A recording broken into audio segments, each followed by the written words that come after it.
सांगली महापालिकेचा आणखीन एक गलतान कारभार आज चव्हाट्यावर आला आहे।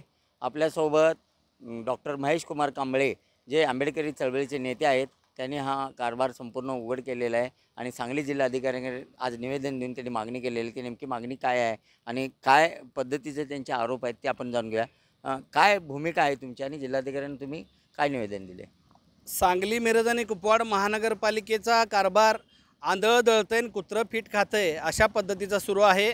सांगली मिरज कुपवाड पालिकेचा जो अग्निशमन विभाग आहे त्या विभागामध्ये सध्या जो प्रभारी मुख्य अग्निशमन अधिकारी पदाचा कार्यभार ज्या व्यक्तीला सुनील माळी नावाच्या दिलेला आहे, हा व्यक्ती शैक्षणिक पात्रतेच्या दृष्ट्या अपात्र आहे आणि शारीरिकदृष्ट्यासुद्धा हा सक्षम नाही आणि अशा अधिकाऱ्यानं 70 मीटरच्या वर ज्या 24-25 मजली इमारतींचे नवीन बांधकामं सुरू आहेत, अशा बांधकामांना NOC देण्याचं, नाहरकत दाखला देण्याचं बेकायदेशीर कृत्य, नियमबाह्य कृत्य करण्याचं काम हे सुनील माळी करून या महापालिका क्षेत्रातल्या गोरगरीब जनतेच्या जीवाशी खेळण्याचा हा प्रयत्न करत आहेत।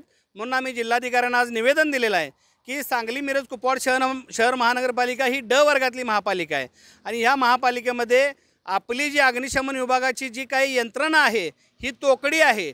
30 फुटाच्या वर आपल्या अग्निशमन यंत्रणेची शिडी जात नाही। जर 24 मजली बांधकामाला तुम्ही परमिशन देताय तर 24व्या मजल्यावर एखाद्या कुटुंबाच्या फ्लॅटमध्ये स्फोट झाला तर त्या अंतर्गत जी असणारी सुरक्षा यंत्रणा तुम्ही केलेली आहे ती ॲक्टिव्ह जर झाली नाही तर ते कुटुंब होरपळून मरू शकतं। मग तुमच्याकडे त्यासाठी वाचवण्यासाठी काय आवश्यक आहे तर टर्न टेबल लॅडर ही जी यंत्रणा आहे, ही शिडी जी आहे ऑटोमॅटिक, ही तुमची 24व्या मजल्यापर्यंत पोहोचू शकते, त्या कुटुंबातल्या लोकांना आपण आणू शकतो, पण ही आपल्या सांगली मिरज कुपवाड महानगरपालिकेकडे उपलब्ध नाही। आज अखेर या आयुक्त सत्यम गांधींच्या सुद्धा हे का लक्षात आलं नाही की आपण ज्या NOCवर 24 मजली बांधकाम परवान्यावर सह्या करत आहोत ह्यात नियमबाह्यपणे आपण सह्या करतोय आणि ह्या सुनील माळीला शैक्षणिक पात्रता नसताना हे NOC देण्याचं काम करून जनतेच्या जीवाशी खेळण्याचं काम करतोय। ही अतिशय गंभीर बाब आहे। म्हणून जिल्हाधिकाऱ्यांना आपण सांगितलेलं आहे की या सुनील माळींना तात्काळ त्या पदावरून कार्यमुक्त करा आणि शैक्षणिक पात्रता योग्य ती धारण करणारा मुख्य अग्निशमन अधिकारी भले शासनाकडून येऊ दे तसा नियुक्त करा।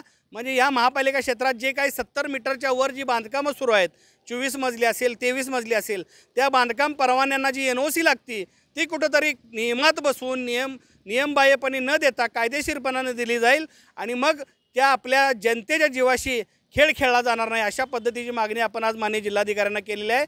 अन्यथा आम्हाला जर या 15 दिवसामध्ये जिल्हाधिकारी साहेब किंवा आयुक्त सत्यम गांधी यांनी सुनील माळी यांना कार्यमुक्त केलं नाही आणि जर त्या NOC सगळ्या दिलेल्या 70 मीटरवरच्या रद्द केल्या नाहीत तर आम्ही माननीय उच्च न्यायालयामध्ये जनहित याचिका महाराष्ट्र आमच्या आंबेडकरी संघटनेच्या वतीनं करणार असा जाहीर इशारा देतो।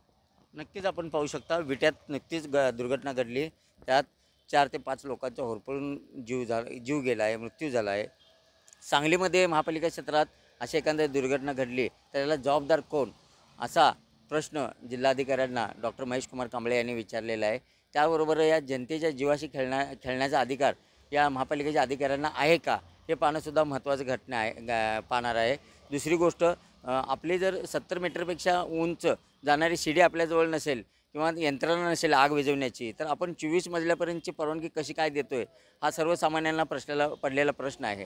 त्यामुळं महापालिकेचे आयुक्त असतील किंवा सांगली जिल्हाधिकारी असतील किंवा पालकमंत्री असतील यांनी या घटनेकडे गांभीर्याने पाहणं गरजेचं आहे, जेणेकरून एखादी मोठी दुर्घटना या सांगली महापालिका क्षेत्रात घडू नये। कॅमेरामन सुनीलसोबत मी शंकर दुकळे, TV 9 मराठी, सांगली।